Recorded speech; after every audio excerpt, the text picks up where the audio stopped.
Welcome to the Experience of the Soul podcast with Cynthia Alice Anderson, a weekly show helping you grow, prosper, and evolve.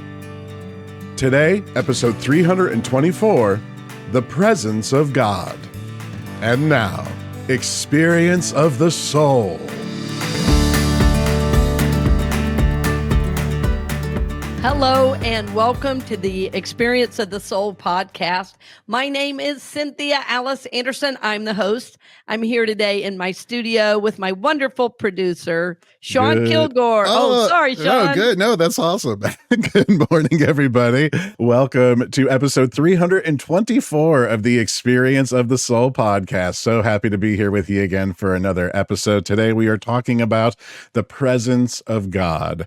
So I'm sure it's going to be a beautiful talk. Before we get to it, though, a couple of things we want to mention. Of course, do our regular shout outs. Today, we are shouting out to a brand new YouTube subscriber, Pablo Repeto, who just joined us on YouTube. Thank you, Pablo, for joining us and for checking out our content and engaging. And hopefully, you're getting something out of it. And we would love to hear more from you, Pablo. So let us know how what we're doing is helping you or affecting you.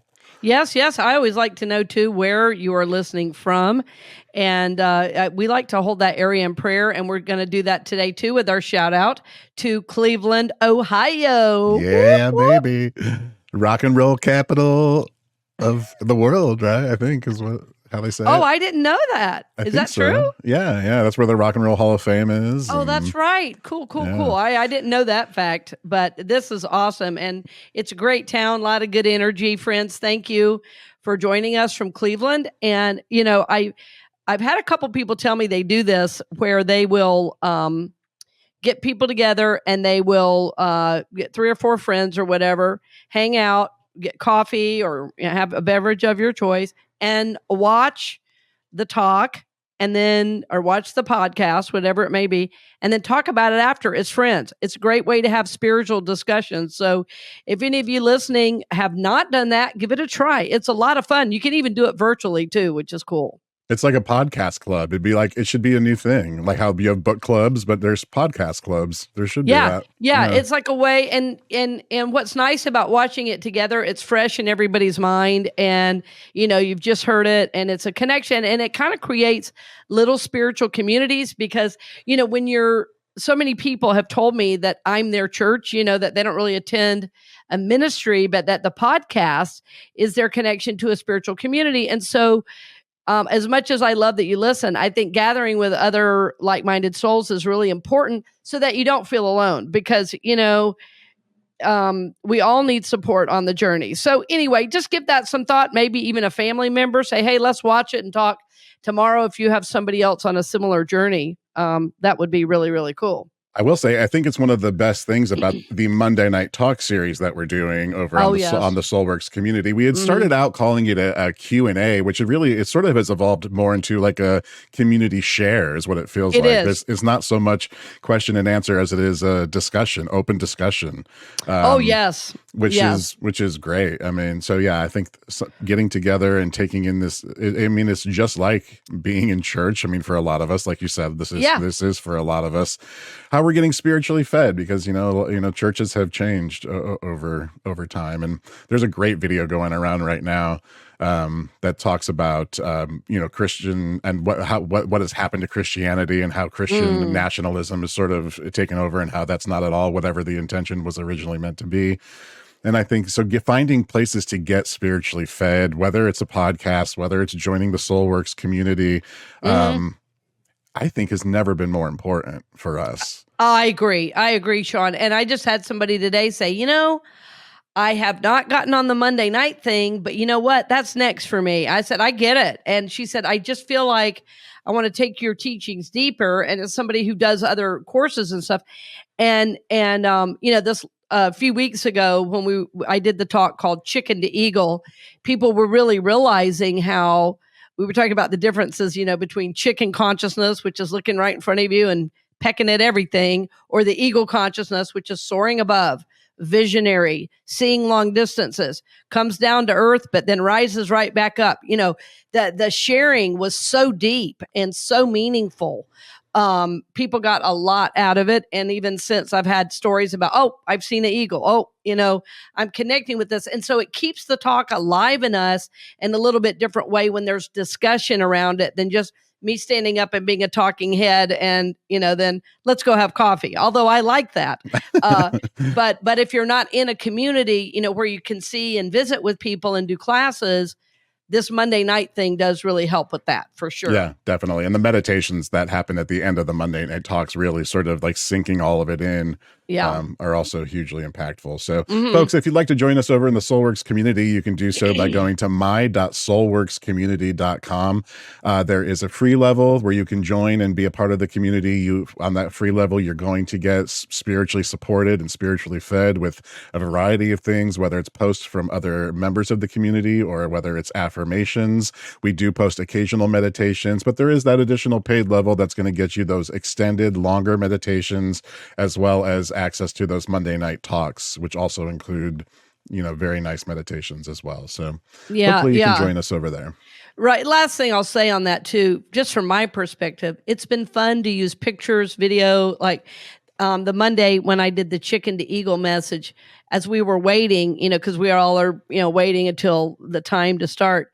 And I played footage of chickens in the chickens in the barnyard. And then when it was time to start, I did a little presentation of images, chickens, then to eagles, and then into the meditation, a video of an eagle soaring along with the scripture.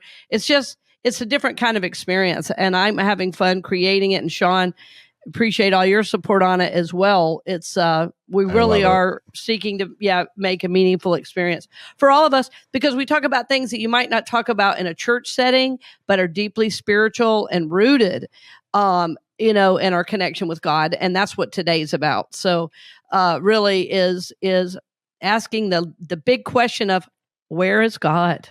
Where is God? Yeah, good one. Well, with that, friends, officially welcome to episode 324 of the Experience of the Soul podcast. This is the presence of God. Yes, the presence of God. Friends, I want you to think about that in virtually every culture, of every color, race, creed, every tribe, every indigenous peoples, that there is an understanding that there is a force, a large force that is at work in the world in which we live. And I'm being very measured in my speaking because I'm right now experiencing a lot of the presence of God in my life and in my world in really powerful ways. And I'm often just awed by the fact, that's the right word, AWED, awed by the fact that how big God is, how as humans, we are literally wired to be spiritual, to seek the divine in our lives and in our world. And that, in fact, though how we live is as if we are separate in general. But think about that every culture, basically, that every culture I know of, every indigenous people I know of, every tribe, every race has this hunger to know the divine. In other words, in our little human selves, we're seeking to know that there's something greater, and we know there is because we feel it, we sense it, we desire it. And we look for this presence of God to try to make sense of life, to try to find this sense of peace, this sense of joy, this sense of faith and wonder, and that miracles, are possible, that our dreams can come true, that something outside of us loves us and intends good for us. This is like part of the human experience, to wonder this, to hope this, to seek this, to seek this awareness. And I find that even in traditions, like even in Buddhism, where They say Buddhism is not a religion, it is a way of life. And yet it looks much like many religious orders or spiritual teachings, because it has at its center awakening, awakening. And when we think about it, I thought it was so interesting the other day that I saw a TV personality, one I'm not particularly aligned with, Tucker Carlson, but I thought it was interesting. Somebody I largely disagree with said in an interview I saw with Sean Ryan, he said, I'm Christian. He said, but I think it's interesting that virtually every culture has this supreme being that's shown them the way.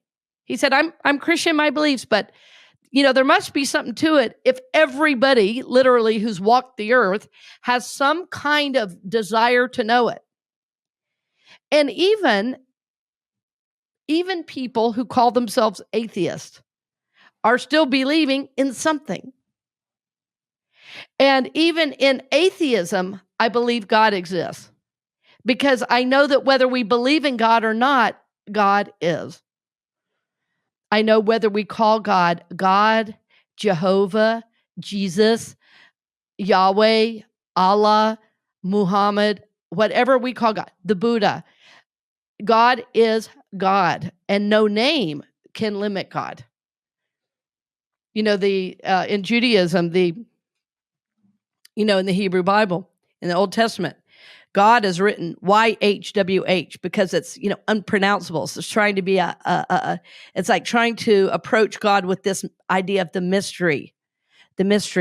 And I think to many of us, God is a mystery. It's like, gosh, probably I've shared before that the number one question in my practice of spiritual counseling is probably, how can I distinguish between soul and ego? And I would say, tied with that, maybe first, maybe second, maybe those go back and forth, is this question: where is God? Where is God? This is how I know it is a fundamental question to life, because I hear it over and over and over. I see it over and over and over. I even see modern shows. I see, television and in movies, even touching around this idea of where is God? Where is God?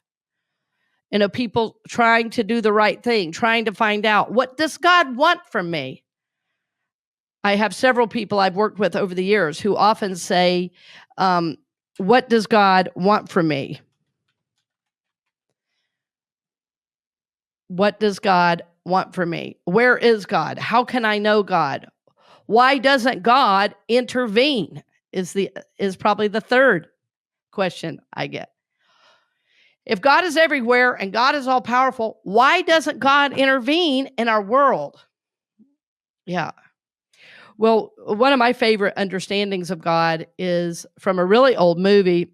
Shawn, you and I are close to the same age. I think you might be a little bit younger, but we're close to the same age. And there was a movie when I was coming up with John Denver where he plays just a normal guy, and George Burns plays God. Oh God, right? Oh, is it? And the name of the movie, was Oh God. Oh God. Yeah. And what I loved about that movie was John Denver, and he would be in funny, scenes. He'd be in the shower talking, and all of a sudden George Burns would be in the bathroom, and he would be asking all these questions and everything. And one of the questions was, if you're Almighty God, why don't you protect us? Why don't you help us? And God says, well, I created the big picture. The rest is up to you. And so it's like, God isn't not here, but if God were controlling everything he created, he wouldn't be allowing us the opportunity to grow, to expand, to serve, to see the results of our actions.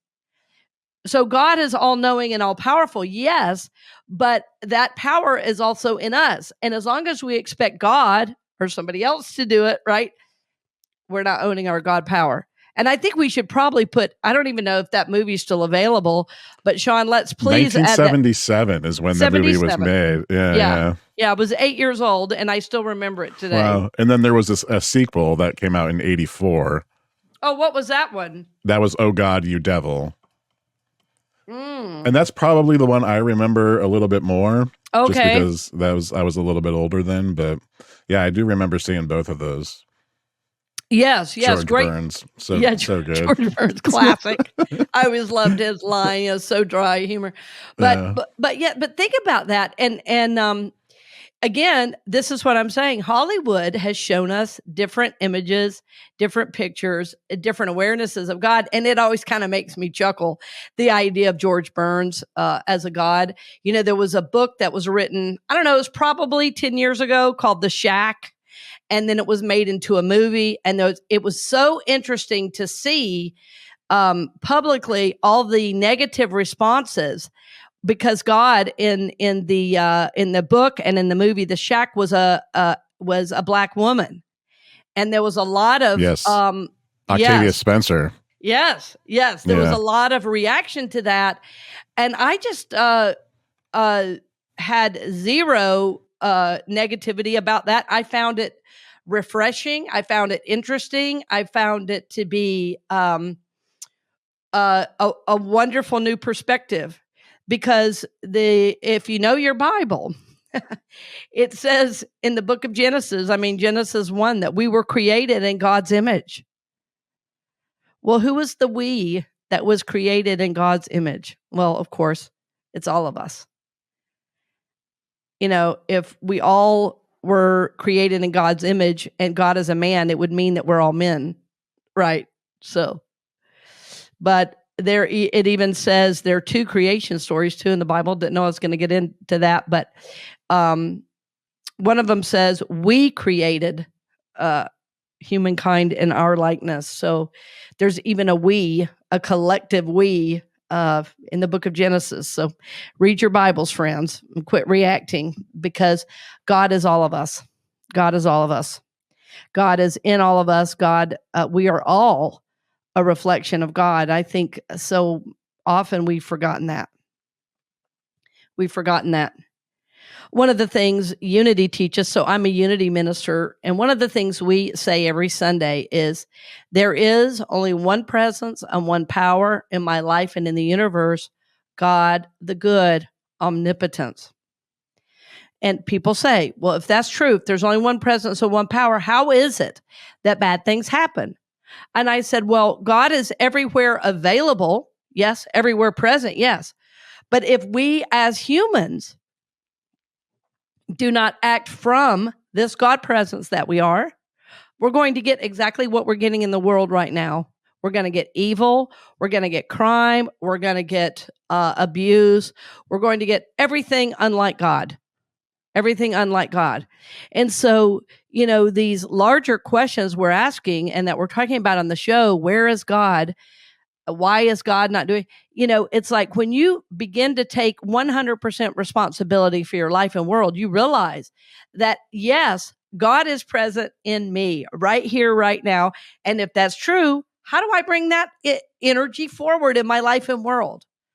How do I bring more love? How do I bring more energy? How do I bring more kindness, more patience, more peace, more forgiveness?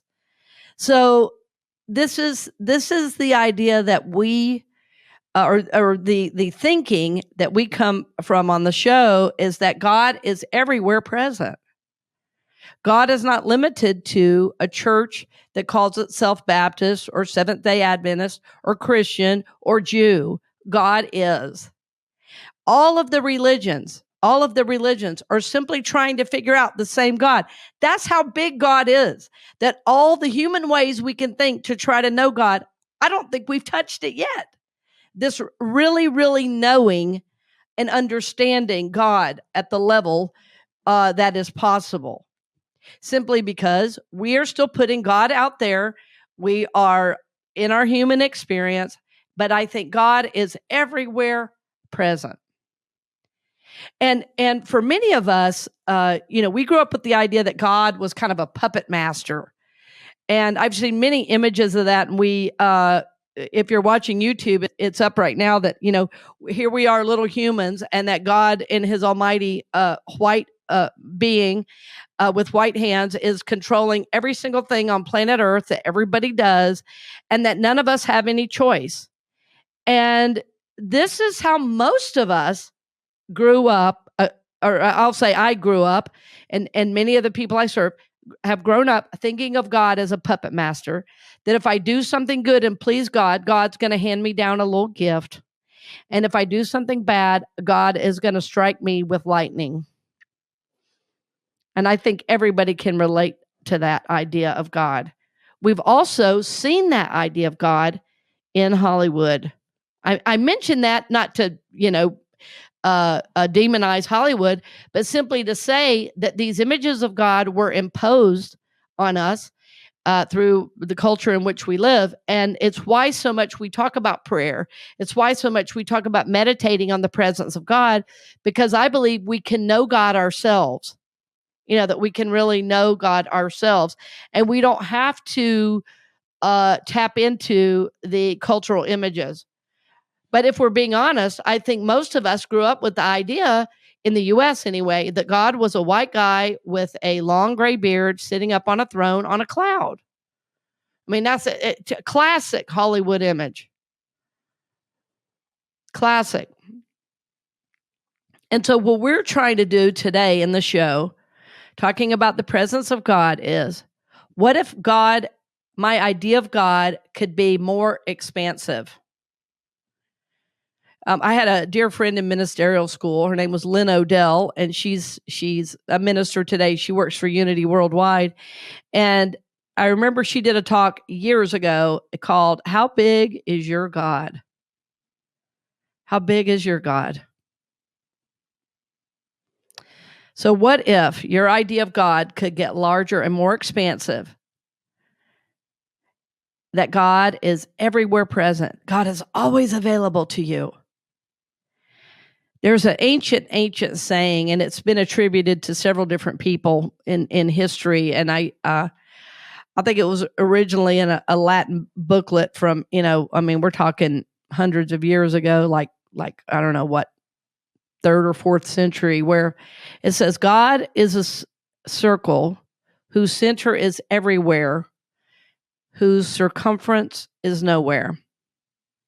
God is a circle whose center is everywhere and whose circumference is nowhere. In other words, God is centered in every place of creation. Everywhere, in that tree, in that wind I'm seeing, in the palm tree in my backyard, in those clouds I can see, in that blue sky, as I look at my desk, in the flame in this candle, in the petal of this leaf, of the this petal of the orchid I was just given, this rose from my grandmother's rose that's sitting right here, that God is present there as much as in me. God is a circle whose center is everywhere and whose circumference is nowhere. In other words, God is present in the air we breathe and knows no end, and there's no boundary. God is everywhere present, always available to us. Think about the great news. People always talk about the good news in our walk, in our spiritual walk. The good news is God is here for you, friends. God is with you. God is supporting you. God is uplifting you. God is informing you. God is informing you. God is everywhere present and always available. My dear friend, Jane Elizabeth Hart, who has the Center for Enlightenment. And people would often ask her, "Where is the Center for Enlightenment? I want to come see you." And she would say, "The Center for Enlightenment is in you. The Center for Enlightenment is in you." And her work with her students is to make sure that they remember where the center is. It's not a place, it is a beingness. And so as I mentioned earlier, I love being in spiritual community. I love gathering together because of the support I get. But I've also been in spiritual communities that were not reminding me of the presence of God. I have to know the presence of God, and I take that with me wherever I go, in the spiritual community, into the gym where I work out, where I ride horses. It doesn't matter. Wherever I am, God is. Right? That presence is everywhere available. It's so interesting too, friends, that I think I may have told the story years ago, but I think it bears repeating because it just came up in my consciousness as I was talking about the presence of God. And this is about maybe 8 or 9 years ago, and a friend of mine had horses. It's about 45 minutes outside of town, and I would drive up there, and she had 8 or 9 horses, and one of the horses was giving her a lot of trouble, and I told her I'd like to meet that horse, and she said, "You would?" I said, "Yeah." So I'd go up there, and I would spend some time with the horse, and I would talk to her at the stall, and everybody told me she had what's called stall aggression. She did not have it with me, but I was told she had that. And then I asked if I could take her out of the stall. And for about a year, I'd go up there a couple times a week. And all I would do is walk her and spend time with her. I'd talk to her. We'd walk in silence, I'd maybe brush her down and maybe clean out her hooves, and just showed her a lot of compassion. And it was interesting because I was going to get on her one day, and somebody said, "You're going to get on that horse?" I said, yeah, I think we're ready. And I got on, and she was very still and very centered, very quiet, it's called, And it was interesting. I put her back in the stall and went on my way. And the next time I came to the barn, there was a few little people there, and they'd been there a few times when I was there. And what I would do when I got there very often is I would take some essential oils. I often took lavender and peppermint. Horses love the healing energy of lavender, and all horses, I've never met a horse that doesn't love peppermint, and I'd always feed him a peppermint stick too. Anyway, and I would go and I would kind of do some energy work. I would send energy to the horses and everything. And as I was starting to go get the other horse, somebody said, "Well, there goes the meditator." And I said, "What did you just call me?" And they said, "Well, there goes the meditator." And I said, "That's what you call me?" And somebody said, "Well, I didn't know your name, but after I've watched you with the horses," I said, "That woman has to meditate with how calm she is with that horse." And for anybody knows me, I'm high energy. I love to do a variety of things. I'm very active in my life and in the world and doing things with my son. I love to be outside and active. But what they were feeling, I'm saying all this to say what they were feeling is the presence of God, because I would meditate, interestingly, before I would go to the barn. I would be quiet, I would pray, and then I would listen to this music. I had a little playlist that I would do on the way to the barn. Shawn, I'll give you that for the show notes too. And I would do this playlist on the way to the barn, and it helped me go from being kind of high energy to inward. And then I would take that energy there because I was trying to help this horse calm down and find her center. And I had a teacher one time that called it going to zero, taking your energy to zero. And he said, if you go to zero, the horse will say, "Me too," because horses want to connect.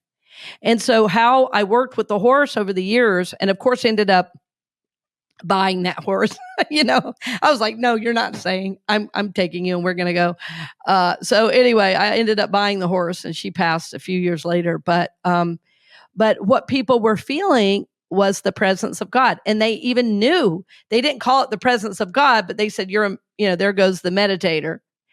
When I had barely even spoken to them, I would just go, "Hi guys," and then I would just go do my thing over in the corner in the quiet with my horse. Which it wasn't even my horse then, but this is the power of the presence of God. And when we know it is the power of the presence of God, when we believe in it, when we practice it, when we invite it in. And, my work as a soul, because I know good and well God is everywhere. It's my whole life is built on this principle. In my work, in my life with my son, in the way I handle my finances, God first. And there are still many, many ways where I am not calling on this presence enough. And so as I'm bringing this to you as this, to lift it up in your consciousness, I'm bringing it more and more into my own awareness, right? That God is everywhere. God is everywhere present and always available to me. I'm personalizing that idea. God is everywhere present and is always available to me. It's available to all of us. So, friends, when you are upset about how the world looks, ask yourself, what part am I playing in creating how the world looks, or what part am I playing in helping the world wake up through my life as an example, through my work as a soul, through how I carry myself into my job and into my family? Am I praying before I eat? Am I mindful of my words? Am I bringing the presence of God into my life and into my relationships, romantic relationships, my relationships with my kids and my loved ones? Am I reactive? Am I loving? Am I kind? Am I forgiving? This is how you will know that you are in the presence of God, is you will have what are called in the scriptures the fruit of the Spirit. And that fruit of the Spirit is love, joy, peace, kindness, patience, forgiveness. All these are the, I don't know if forgiveness is listed as a fruit of the Spirit, but we know forgiveness is a practice of the deeply spiritual soul. So, friends, I want you to look for signs of God as you go through the world, as you go through your life. For me, one of the most beautiful signs is when I look outside. Like right now, I'm looking outside. I'm looking at a tree that I planted a while back. It's a lime tree. It's finally starting to bring me limes, which is really fun. And when I look out there, I'm looking at it right now, and I see the wind blowing in those leaves. I don't say, oh, that's the wind. I say, there's God right there. I say, there's God right there. And friends, that is such a gift to me to remember. And it recenters me just with noticing that. God is a circle whose center is everywhere, whose circumference is nowhere. Shawn, were you going to say a word about that? I just wanted, I did the fruit of the Spirit. Yes, love, joy, peace. Yeah, love, joy, peace, patience, kindness, goodness, faithfulness, and gentleness. Yes. Yes, when I was a little kid, we sang this song. It was like so sweet. The fruit of the Spirit. And it named all of them. Love, joy, and peace, patience and kindness developed in me. Goodness, faithfulness, tenderness, and self-control. The qualities that bring life to your soul. Oh, I love it. Isn't that sweet? Yeah. That is. That's not from Salty the Singing Songbook, is it? Is it from Salty? I don't think know. It sounded familiar. It sounded familiar, but I'm sure. But yeah, we grew up in the there was another situations. We did. We had a really good little children's choir. Another one that goes with today is called Everywhere I Go, and it would go. You might have learned this one. Everywhere I go, wait, let me see if I can remember. Everywhere I go, the Lord is with me. If I call upon him, he will hear me. I will be of cheer, for the Lord is near everywhere I go. Oh, I love it. But as a little kid, just walking around singing that, and I would walk through the woods singing that. Getting those ideas. And so I'm sure today, this is why, how special the woods were for me growing up. I'd always spend time outside. Today, that's the place I recenter, and it is such a reminder of the beauty of God's creation and how God is so connected with us. So anyway, I hope, friends, that you're connecting with this. I just feel that you are. And I think, as I love to say, prayer is a great start. But knowing God is everywhere present is so much more than praying. It is living into this presence of God that we are, And so my hope for you is that you can get out of the idea of the Hollywood God and get more into this idea, this ancient idea that God is everywhere. God is a circle whose center is everywhere and whose circumference is nowhere. Circumference is nowhere, I should say. And that wherever you are, God is, and that you will begin to know that as you take responsibility for your life and for your world, that it is a sacred call to live from this higher presence. So this is my hope for you, my friends. I'm honored to support you on your journey. And again, we want to thank especially Pablo Repeto for joining us. Our friends in Cleveland, Ohio, bless you all. And we're honored to support your journey. And always look forward to seeing you in person. Feel free to give us a shout out yourself as you like a show, and feel free to text us in the show notes. You can do that if you listen on one of the platforms like Spotify or Apple Music. You should be able to send us a text right from the show notes. And just know we're honored to support you, friends, and look forward to seeing you next week. Blessings on the journey. We hope you've enjoyed this episode of the Experience of the Soul podcast with Cynthia Alice Anderson, helping you grow, prosper, and evolve. This podcast is made possible because of listeners and viewers just like you. If you would like to support the podcast with your tax-deductible contribution on an ongoing basis or through a one-time gift, head on over to experienceofthesoul.com/support. The Experience of the Soul podcast is copyright 2024 Cynthia Alice Anderson, all rights reserved, and is produced by Shawn Kilgore.